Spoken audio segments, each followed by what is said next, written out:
First, cut out the pocket. Then, with the wrong side facing up, fold in 3 sides of the pocket at a 1/2 inch and press.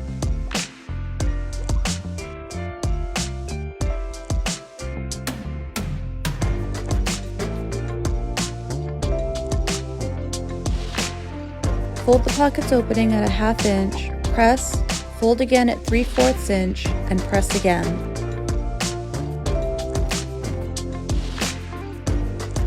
Pin the opening fold.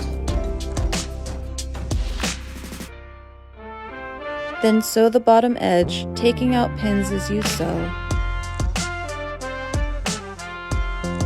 Place the patch pocket in your chosen location and pin around the 3 sides, leaving the pocket opening. Begin at one corner, sewing along the edge. If your pocket has any points, be sure to pivot at each one. Sew until you reach the other side of the pocket.